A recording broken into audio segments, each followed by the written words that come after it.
I've been a cop for 15 years, and in that time I've seen some horrifying things. But that night will stay with me forever. It was a typical night shift in our small, quiet town. On nights like these, we usually patrol the empty streets, making sure there are no drunk brawls or petty thefts. That night, I was sitting in my patrol car on the outskirts of town when a call came in about strange noises coming from an abandoned house on Baker Street. That house had been empty for years, ever since the owners left town under mysterious circumstances. Some people said they just up and vanished, leaving everything behind. I figured it was another routine call, probably just some teenagers messing around. But something about this call felt different. When I pulled up to the house, I could immediately tell something was wrong. It was too quiet, even for our town. I grabbed my flashlight and made my way to the front door, which was slightly ajar. Inside, there was a damp, musty smell, mixed with something else that I couldn't quite place. I stepped inside, lighting up the dark hallway with my flashlight. My footsteps echoed through the empty rooms. As I moved further in, I heard a strange rustling, like something moving behind one of the doors. I got closer, and that's when the smell hit me stronger. A smell of decay. I opened the door to reveal an old staircase leading down to the basement. I didn't know what I was going to find down there, but duty compelled me to see it through. As I descended the stairs, I could hear faint sounds, like someone quietly sobbing or whispering. The deeper I went, the stronger the smell became, making my stomach turn. When I finally reached the bottom, my flashlight caught an old wooden door. It was slightly open, and that's where the whispering was coming from. I pushed the door open, and what I saw in the dim light of a single bulb, hanging from the ceiling, was beyond comprehension. The room was filled with decomposing bodies. There were so many, it looked like they had been there for years, but no natural decay could explain their condition. All the bodies were marked with strange symbols carved into their flesh, and on the floor was a large star drawn with various signs around it. In the center of the room was an old wooden table with an ancient-looking tome, its pages filled with writing I couldn't understand. But what shocked me the most was that one of the bodies moved. I shone my flashlight on it, and it slowly turned its head, revealing empty, charred eye sockets. Its mouth opened, and the whisper I'd heard before came from it, speaking words in a language I'd never heard, but I understood their meaning perfectly. "You shouldn't have come here." My heart was pounding so hard I could barely breathe. I drew my gun and took a few steps back, never taking my eyes off the moving corpse, and called for backup on the radio. My colleagues arrived within minutes, though it felt like an eternity. When they entered the basement, the body was no longer moving, and the book was open to a different page. We called in the experts, and the case was handed over to another department. Officially, it was labeled as illegal cult activity, but none of us ever went back into that house again, and no one talked about that night. I quit the force a month later, but I still hear the whispering when things get too quiet. My name is James Harper, and I've been a police officer for the past 15 years. During that time, I've seen a lot: murders, accidents, fires. I wasn't easily scared. But what happened to me a few years ago made me reconsider everything I believed. This story begins on the day I experienced clinical death. It was an ordinary shift. I was patrolling with my partner, Danny, when I suddenly felt a sharp pain in my chest. I brushed it off as fatigue and stress, thinking it wasn't serious. But the pain grew stronger. My heart began to pound as if it were about to burst. I pulled over and told Danny I needed some fresh air. As soon as I stepped out of the car, the world around me started to fade, and I collapsed on the ground. The last thing I remember was Danny's shouts and the sound of ambulance sirens. I'm not sure how long I was unconscious. Everything went dark, and I felt nothing. Then, suddenly, I found myself in a strange space that's hard to describe. It was like a long corridor filled with soft light. I didn't feel any weight or pain. I felt an unusual calm. Then I saw my parents. They had died in a car accident when I was 20. My mother smiled at me, and my father, as always, looked serious, but I felt warmth from them. I wanted to approach them, but they seemed to stay just out of reach. I reached out my hands and tried to speak, but no words came. Then I felt a presence around my shoulders. I looked and saw my grandmother, who had died when I was a child. Her eyes were full of love, and she quietly said, "It's not your time yet, James." Suddenly, everything around me started to darken, and I felt myself being pulled back into my body. I didn't want to return. I wanted to stay there with them, but the force pulling me back was too strong. Just before everything turned to darkness, I heard a sound. First a faint hum, then growing louder and louder until it became a deafening roar. I opened my eyes and saw the bright lights of the operating room above me. Doctors were bustling around, and one of them said, "You've come back. We lost you for a few minutes." My heart had stopped for 7 minutes, and all that time they had been trying to revive me. My partner, Danny, was standing nearby, his eyes filled with tears.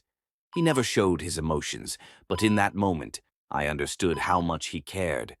After that incident, it took me a long time to recover physically, but mentally it was even harder. I couldn't get out of my head what I had seen. I knew it wasn't just a trick of my mind. Everything felt too real. I felt that my parents and grandmother were really there.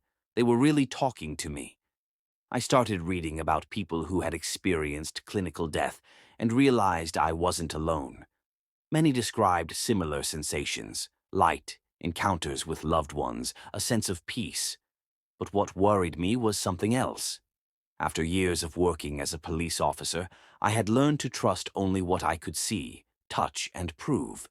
But how could I explain what I had experienced? A few months after the incident, I returned to work. Everything went back to normal, but something changed inside me. I started thinking more about the meaning of life and what happens to us after death. One day, I shared my experience with Danny. He was silent for a long time and then said, "You know, James, maybe it was just a dream, but maybe it's something more. Either way, you came back, and that's what matters." I began to notice strange things.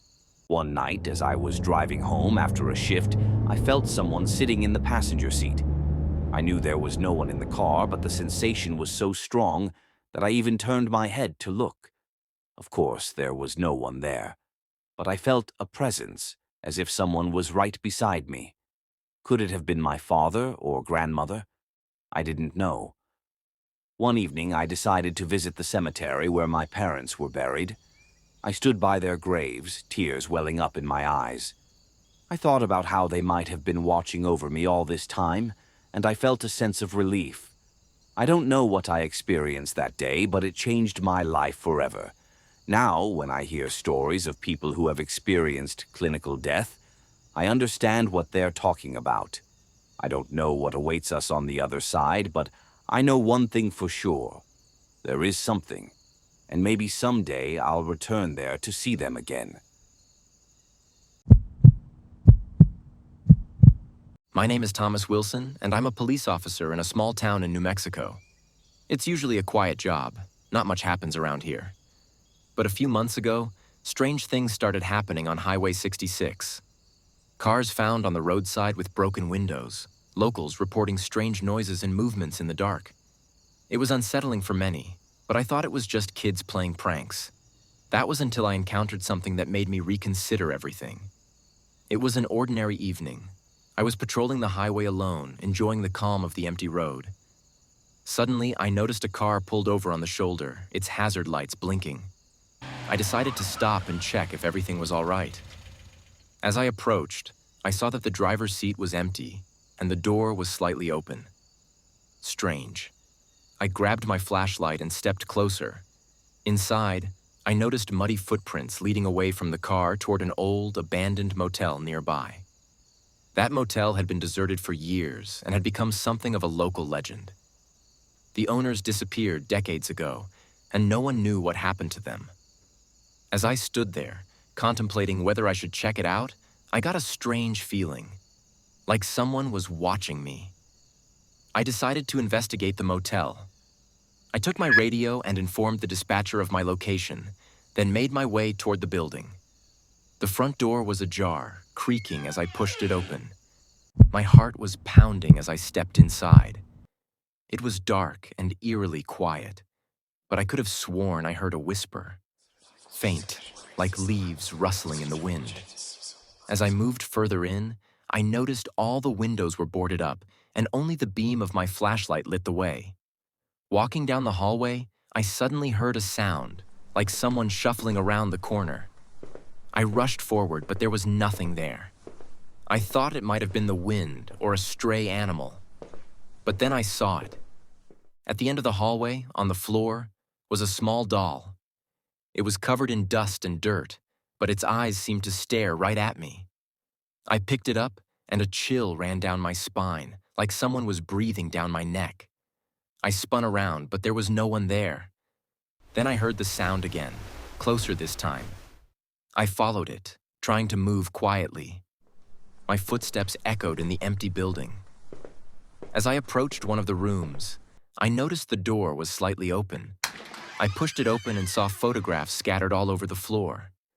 Pictures of people, clearly old, taken many years ago. But in one corner of the room, there was a fresh photograph, and when I picked it up, my heart stopped. It was a picture of me, standing in that very room, holding the doll. Suddenly, a voice came from behind me. "You shouldn't have come here." I turned around, but all I saw was a shadow darting into the darkness. I grabbed my radio to call for backup, but there was no response. Someone had jammed the signal. I decided to get back to my patrol car. As I stepped out of the motel, I saw movement in the bushes. My flashlight caught a glimpse of a figure. I pointed my light at it and shouted, "Police! Come out with your hands up." But the figure vanished into the darkness. I returned to my patrol car and decided to circle the area. The feeling of being watched grew stronger. Then I saw him. A man in dark clothing stood behind my car, holding something in his hand. I immediately drew my gun and shouted for him to stop. He bolted toward the woods. I chased after him, but he moved quickly like a shadow. Running through the woods, I suddenly heard footsteps behind me. I stopped, trying to catch my breath. Then I felt a sharp blow to my shoulder and fell to the ground. My gun flew out of my hand. The man approached, but I managed to grab my baton and strike his legs. He fell, and with all the strength I had left, I subdued him and handcuffed him. When backup arrived, we took him to the station. It turned out he had been on the run for months, wanted for murders and kidnappings across several states. In his car, they found photographs of all his victims, and I was in one of them. He had been following me, playing his sick game. That night changed me forever. Now I know that even in the quietest and calmest towns, the darkest secrets can hide. And around every corner, there could be someone watching, ready to strike when you least expect it. My name is Jessica Carter, and I've always loved hiking. Growing up in Colorado, the mountains were like a second home to me. My friends and I often went camping, and those nights under the stars were some of the best moments of our lives. But one time, everything changed. That summer, we decided to go on a multi-day hiking trip deep into the mountains. There were 4 of us, me, my boyfriend Michael, my best friend Sarah, and her boyfriend Dan. We chose a spot we'd heard about from locals. Beautiful, secluded, and perfect for camping. We reached the location in the late afternoon, set up camp near a lake, and built a fire. The sun was slowly setting behind the mountains, and everything around us fell into a peaceful silence. We told stories, joked around, and enjoyed the evening. When it got dark, we decided to get some sleep so we could explore the trails in the morning. In the middle of the night, a strange noise woke me up. It was somewhere between a scream and a howl, and I couldn't figure out where it was coming from. I looked over at Michael. He was sound asleep. I climbed out of the tent to investigate the noise. The moonlight illuminated our campsite, and I saw that Sarah was awake too, peeking out from her tent. I quietly called out to her and asked if she heard it. She nodded, and we both made our way to the campfire. Dan was already there, looking uneasy. We stood in silence, listening, but all we could hear was the wind rustling through the trees. Michael came out of the tent, asking what was going on. We told him we heard a strange sound, but he brushed it off, saying it was probably just an animal or the wind.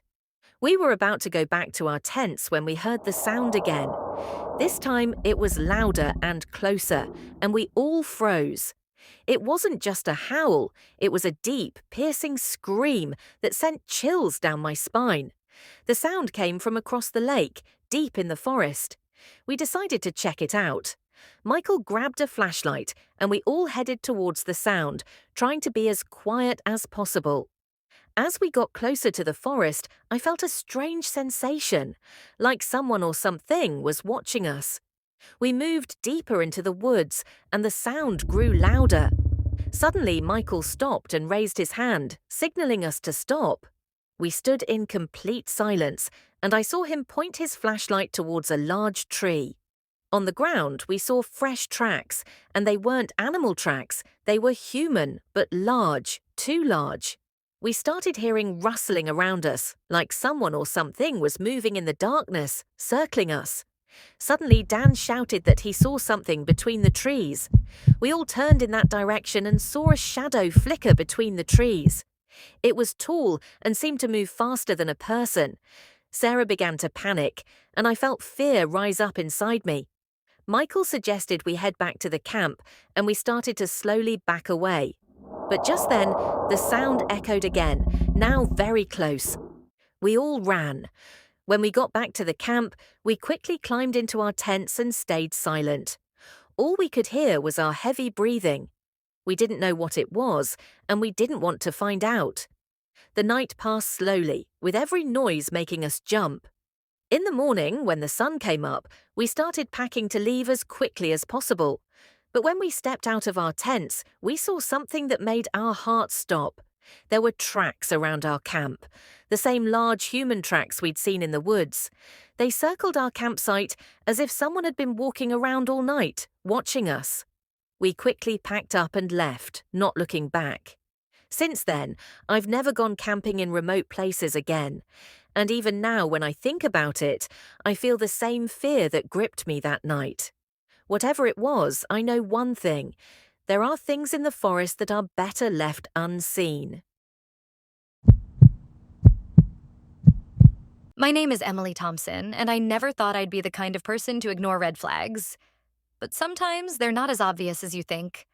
Or maybe you just don't want to see them. I met Mark at a coffee shop near my college campus. He seemed charming, polite, and genuinely interested in me. We hit it off right away, and I was excited to see where things would go. At first, everything was perfect. Mark was attentive, always texting or calling to check in.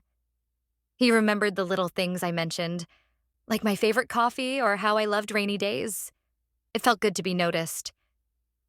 But soon his attention started to feel overwhelming. He would get upset if I didn't reply to his messages within minutes. If I mentioned going out with friends, he'd ask endless questions about who they were and what we were doing. I chalked it up to him being protective, but it wasn't long before I realized it was more than that. One night, I was out with my best friend, Claire, celebrating her birthday. We were at a bar downtown, laughing and having a great time. Suddenly, my phone buzzed with a text from Mark. "Why didn't you tell me you were going out tonight?" I felt a shiver down my spine. I hadn't told him where I was, so how did he know? I brushed it off, telling myself that maybe he saw a post on social media. But then I saw him. He was standing across the street, just staring at me. His eyes were dark and intense, and I felt a sense of dread wash over me. I quickly made an excuse to Claire and left, hoping Mark would leave me alone. When I got home, he was waiting outside my apartment building. I asked him how he knew where I was, and he just smiled, saying he had a feeling. I wanted to believe him, but something about the way he looked at me made my skin crawl. Over the next few weeks, things got worse. Mark would show up unannounced, wherever I was. At the grocery store, at my gym, even at my classes. He always had an excuse. He was just in the area or he wanted to surprise me. But it didn't feel like a coincidence anymore. I started feeling trapped, like I was being watched all the time. One evening, I decided to confront him. We were at his apartment, and I told him I needed some space. His face changed, twisting into something I hadn't seen before. Anger, but also something darker. "You can't leave me, Emily," he said, his voice low and menacing. "We're meant to be together." I felt a wave of fear, but tried to stay calm. I made an excuse to leave and went straight to the police station. I told them everything, but without concrete evidence, they couldn't do much. They advised me to get a restraining order, but I knew it wouldn't stop him. A few days later, things escalated. I came home to find my apartment door slightly ajar. My heart pounded as I stepped inside. The place was trashed, furniture overturned, my belongings scattered everywhere. And there, on my bed, was a photo of me, sleeping, taken from outside my window. My blood ran cold. He had been inside my home. I called the police, and they took it seriously this time. They started an investigation, and I stayed with Claire for safety. But Mark didn't stop. He started sending me threatening messages, saying I belonged to him and that he would never let me go. Finally, the police were able to trace the messages back to him and found surveillance footage of him breaking into my apartment. They arrested him, and I thought it was over. But what I learned next shocked me to my core. Mark wasn't just obsessive. He was dangerous. The police found evidence linking him to a string of assaults in nearby towns. He had a history of stalking and violence against women, all under different aliases. I realized I had been dating a complete stranger, someone capable of anything. Mark was charged with multiple crimes and sentenced to prison. I changed my phone number, moved to a new place, and tried to move on. But I still check my locks twice at night, and every time I see a dark figure on the street, my heart skips a beat.